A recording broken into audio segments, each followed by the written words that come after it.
Good morning दोस्तों, मैं राजेश। स्वागत है आप लोग का हमारे channel guidance to competitive exam पे।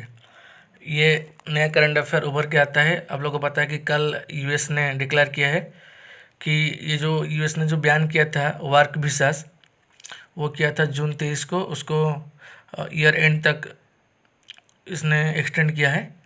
वो क्या है, उसका पूरा रिगार्डिंग क्या स्टोरी है पीछे का और आगे क्या होने वाला है और इसका इम्पैक्ट इंडिया में क्या पड़ने वाला है, इसको पूरा देखेंगे। आइए वीडियो स्टार्ट करते हैं। आप देख सकते हैं कि यूएस ने बयान किया है work visa till the end of the year. किसने पब्लिश किया है? कल ही पब्लिश हुआ है जून 23 को। और द इंडियन एक्सप्रेस ने पब्लिश किया है कि Indian IT companies to be hit as US bans work visas till the end of the year. US ने जो वर्क वीज़ा बयान किया है उसके कारण इंडिया में जो आईटी कंपनीज है उसमें थोड़ा बहुत दिक्कत आ सकती है। थोड़ा बहुत नहीं, बहुत सारा। किसने सस्पेंशन किया है? यूएस गवर्नमेंट ने। यूएस गवर्नमेंट के प्रेसिडेंट कौन है? डोनाल्ड ट्रम्प ने। इसमें लिखा है कि the suspension of H-1B and other work visas by US president Donald Trump is likely to have a severe impact on majority of Indian IT companies. देखते हैं उसका रिगार्डिंग क्या क्या है। पहले देखेंगे व्हाट इज़ वीज़ा। वीज़ा क्या होता है? पहले तो आप लोगों को पता है पासपोर्ट। पासपोर्ट एक ऐसा बुक है जो अपने कंट्री में कोई भी कंट्री है, अपने कंट्री में विदेश जाने के लिए, फॉरेन जाने के लिए जो डॉक्यूमेंट तैयार किया जाता है उसे कहते हैं पासपोर्ट। अगर एक कंट्री से दूसरे कंट्री को जाने के लिए परमिशन चाहिए, उस परमिशन जिस कंट्री को आप जाएंगे उसी कंट्री से जो परमिशन मिलता है वो परमिशन या फिर स्टैम्प या फिर स्टिकर के हिसाब से आपके पासपोर्ट पे लगता है, उससे कहते हैं visa. A visa is an official document that allows the applier to legally enter in a foreign country. आपको कोई भी फॉरेन कंट्री को जाने के लिए वहाँ से एक परमिशन लेना पड़ेगा। उस परमिशन एक स्टैम्प या फिर एक स्टिकर के तौर पे आपके पासपोर्ट पे लगता है, उससे कहते हैं वीज़ा। विदाउट वीज़ा आप एक कंट्री से दूसरे कंट्री नहीं जा सकते, अपने कंट्री से फॉरेन कंट्री नहीं जा सकते। फिर देखेंगे types of US work visas. आपको पता है यूएस जाने के लिए तो वीज़ा तो ज़रूरत होता ही है। कोई कंट्री है जिसमें वीज़ा जाने के लिए वीज़ा ज़रूरत नहीं होता, लेकिन यूएस में जाने के लिए वीज़ा ज़रूरत होता है। आप मान सकते हैं कि दो टाइप का वीज़ा होता है, एक है माइग्रेंट्स, एक है immigrants. The US work visa allows foreign employees to work in the US. कई तरह का वीज़ाज होता है, कोई घूमने के लिए जाता है, कोई वहाँ पे परमानेंट सेटल होने के लिए जाता है, कोई भी वर्क करने के लिए जाता है। एम्प्लॉयज़ आईटी कंपनीज वगैरह भेजते हैं, तो different type of work visas है। तो वर्क वीज़ास के लिए क्या क्या है? एक है H-1B, फिर H-2B, H-4L वीज़ास। ये डिफरेंट टाइप का है। फिर देखेंगे what are H-1B, H-2B, L and other visas. In order to fill vacuum skill low cost employees in IT and other related domains, the US administration issues a certain number of visas each year, which allows companies from outside the US to send employees to work on client sites. मान चलो India में एक company है ए और US में एक company है B. India का जो कंपनी ए है वो काम करता है किसके लिए? यूएस कंपनी बी के लिए। अगर यूएस को बी को कंपनी में कुछ एम्प्लॉय ज़रूरत है तो वो इंडिया का कंपनी ए को कांटेक्ट करेगा और बोलेगा कि मुझे इतना एम्प्लॉय ज़रूरत है, और उसको क्या होगा कि लो कॉस्ट में मिल जाएगा। क्योंकि अगर वो लोकली हायर करते हैं एम्प्लॉयज़ तो उनको कुछ ना कुछ ज़्यादा पैसा देना पड़ता है। लेकिन जैसे आप लोग को पता है कि इकोनॉमिकली इंडिया डाउन है एज़ कम्पेयर टू यूएस, तो अगर यूएस हायर करता है इंडियन एम्प्लॉयज़ को तो उससे कम पैसा पड़ेगा एज़ कम्पेयर टू यूएस। लेकिन इंडिया एम्प्लॉयज़ को वो अपने लोकल हिसाब से वो ज़्यादा पड़ेगा। लेकिन वो जो हायर करते हैं वो हाईली स्किल्ड होते हैं, highly skilled low cost employees. उनके लिए वो लो कॉस्ट है, लेकिन हमारे लिए हाई कॉस्ट है। तो उनको ये सब भेजने के लिए कोई कहीं कहीं तरीका है। जैसे आईटी हो गया, कोई भी डोमेन हो गया, तो उसके लिए H1B, H2B, L visas, different type of work visas है जो कि हम लोग इंडिया से यूएस भेजते हैं। ज़्यादातर जो इशू किया जाता है वो है H1B। जितना भी वीज़ास है उनमें से H1B जो है वो मोस्ट पॉपुलर है इंडियन आईटी कंपनीज के लिए। हर साल यूएस गवर्नमेंट ने फिक्स किया है कि वो उसने 85,000 टोटल H1B वीज़ा उसने इशू करता है। कितना? 85,000। ये आप लोग का एग्जाम में आ सकता है। लेकिन 85,000 जो है, क्योंकि आप लोगों को पता है बहुत सारा एम्प्लॉयज़ है जो अप्लाई करते हैं वीज़ा के लिए, तकरीबन 2 लाख 3 लाख हो गया, 1 लाख 1.5 लाख से ऊपर होता है। तो इसीलिए ये जो उन्हें जो चुनते हैं वो लॉटरी सिस्टम से चुनते हैं। और जो 85,000 है उनमें से 65,000 H1B इशू ये हाईली स्किल्ड फॉरेन वर्कर को दिया जाता है। उसने एक एलिजिबिलिटी क्राइटेरिया के तौर पे 65,000 उसने हाईली स्किल्ड फॉरेनर्स को देता है। और जो 20,000 होता है वो अपना जो हाईली स्किल्ड होता है जो कि अमेरिका यूनिवर्सिटी में पास आउट होता है, वहाँ पे मास्टर डिग्री करता है लेकिन फॉरेन से आया है, उनको 20,000 दिया जाता है। 85,000 उन्होंने चुनते हैं, उसमें से 65,000 क्या होता है? 65,000 हाईली स्किल्ड फॉरेन वर्कर्स जो कि अमेरिका में एजुकेशन नहीं किया है, सिर्फ फॉरेनर है। लेकिन 20,000 जो है वो हायर एजुकेशन और किंबा मास्टर डिग्री जो अमेरिका से किया है उनको चुनते हैं। Even though H1B visa is a non immigrant visa, ये जो नॉन इमिग्रेंट है visa, it is one of the few US visa categories recognised as dual intent. जैसे अगर आप H1B वीज़ा अगर आप इशू करते हैं, अगर आप अमेरिका में पहुंच गए तो आपको ये आप मैक्सिमम 6 साल तक वहाँ पे रुक सकते हैं। ये उसका रूल है। अब वहाँ पे 6 साल तक वहाँ पे काम कर सकते हैं। ये है नॉन इमिग्रेंट। अगर आप इमिग्रेंट लेते हैं तो वहाँ पे आप प्योरली रह सकते हैं उसका सिटीजनशिप लेके। लेकिन अगर आप H1B लेते हैं तो वहाँ पे आपको 6 साल रहना पड़ेगा, मतलब मैक्सिमम 6 साल आप वहाँ पे रह सकते हैं। और उस 6 साल के अंदर आप ग्रीन कार्ड के लिए भी अप्लाई कर सकते हैं। ग्रीन कार्ड क्या है ये आप लोगों को पता होगा। अगर आप लोग को परमानेंटली यूएस में काम करना है, वहाँ पे अगर आप परमानेंटली काम करना चाहते हैं तो आप ग्रीन कार्ड इशू कर सकते हैं।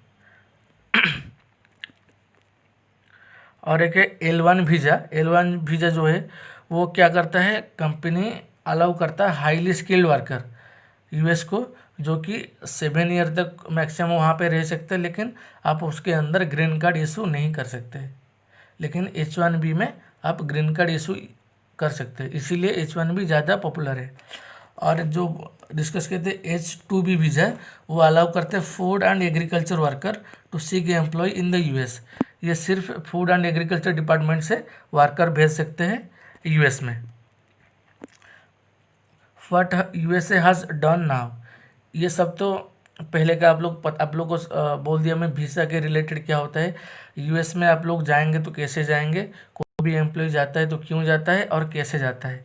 वर्तमान क्या किया है कि आप लोग को पता है कि जैसे वहाँ का लोकल लोग है, उन लोग को दिक्कत होता है इकोनॉमिकली, अपने फाइनेंशियली, क्योंकि अगर यूएस का गवर्नमेंट फॉरेनर को ज़्यादा बुलाएगा तो लोकल में जो आदमी लोग रहते हैं, लोकल में जो एम्प्लॉय रहते हैं, उन लोग को बहुत दिक्कत होता है जॉब के लिए, जॉब कट हो जाता है। तो उन्होंने बहुत सारा कंप्लेन भी किए थे, कंप्लेन भी आया था। तो जब ट्रंप ने 2017 को चुनाव जीते थे तो यही मुद्दा उठा था कि हम लोग बाहर से फॉरेनर्स कम लाएंगे। तो उसके लिए उन्होंने इसको बयान किए थे 60 डेज़ के लिए। तो US administration on Tuesday said that it has been extended the 60-day ban on immigration and non immigration worker visas till the end of 2020। पहले ये 60 डेज़ के लिए था जो कि जून 23 तक टेम्पररी था, लेकिन अभी ये 2020 एंड तक इन्होंने एक्सटेंड कर दिया है यूएस गवर्नमेंट ने। Why did the US suspend non immigrant worker visas, इन्होंने क्यों सस्पेंड किया है नॉन इमिग्रेंट वर्कर को वीज़ा देने में। देखते हैं। The technical boom coupled with the arrival of the internet and low cost computers in developing nations such as India and China saw a large number of graduated willing to work at relatively low cost in the US.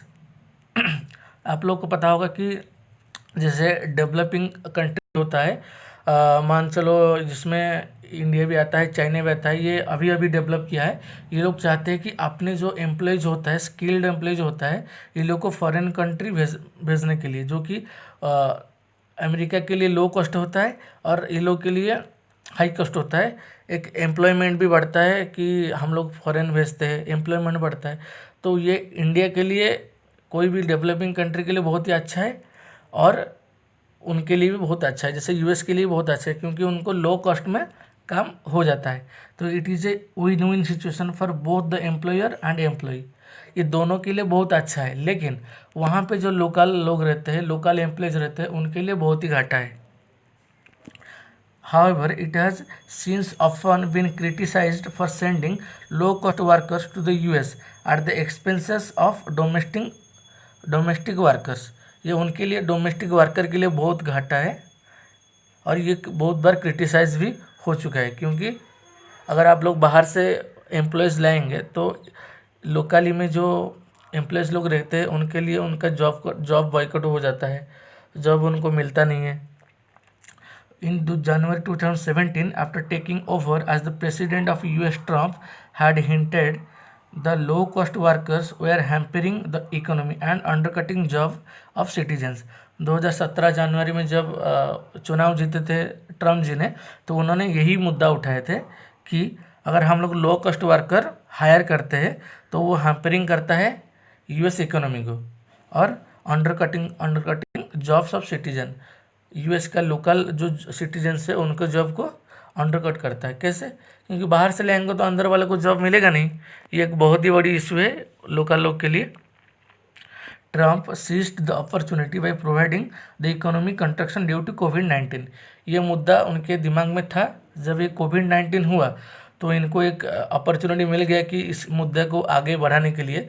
तो इन कोविड-19 को सामने रख के तो इन्होंने ये game खेला है कि first banning the entry of non immigrant workers till June 23।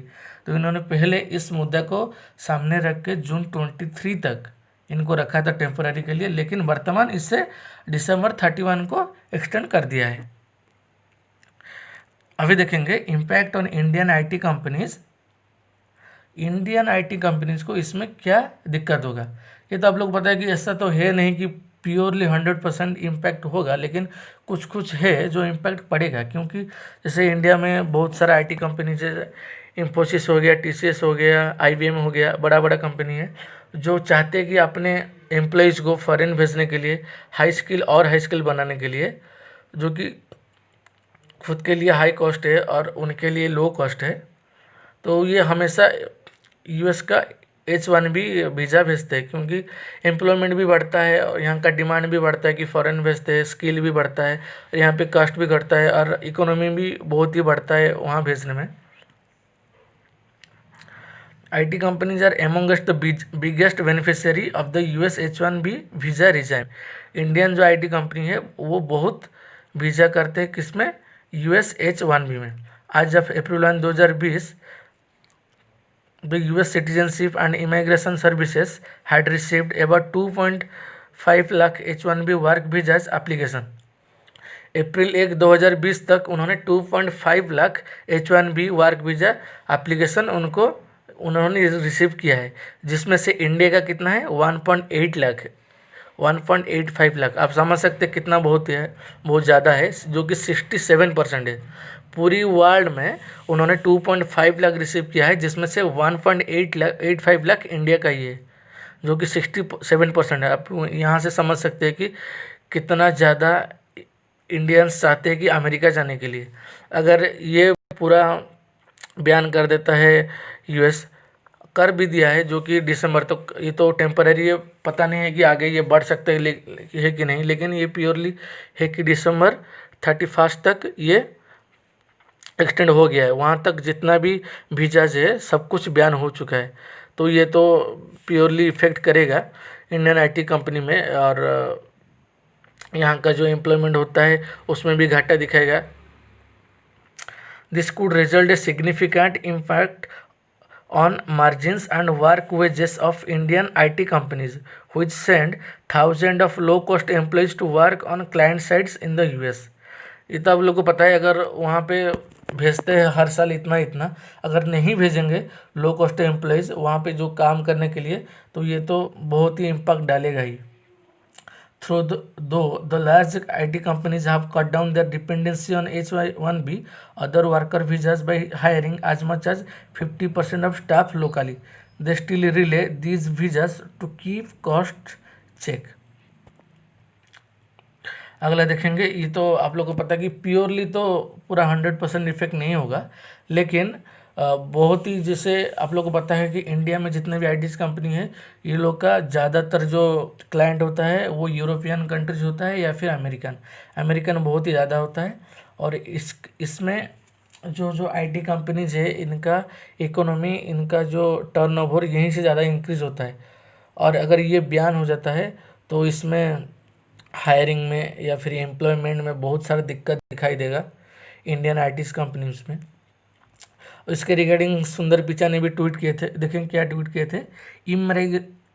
Immigration has contributed immensely to America's economic success. ये तो है ही है, making it a global leader in technology and also Google the company it is today disappointed by today's proclamation, we will continue to stand with immigrants and work to expand opportunity for all। ये तो है ही, क्योंकि उनको बहुत कम cost पड़ता था, क्योंकि अगर वहाँ पे लोकल हायर करेंगे तो उनको ज़्यादा पैसा पड़ेगा। वो अगर फिजिकली कोई एम्प्लॉयज़ इंडिया या फिर फॉरेन कहीं भी ले लेते हैं तो उनको लो कॉस्ट पड़ता है, तो उनके इकोनॉमी के लिए बहुत ही अच्छा होता है। ये तो सही बात बोले सुंदर पिचाई ने।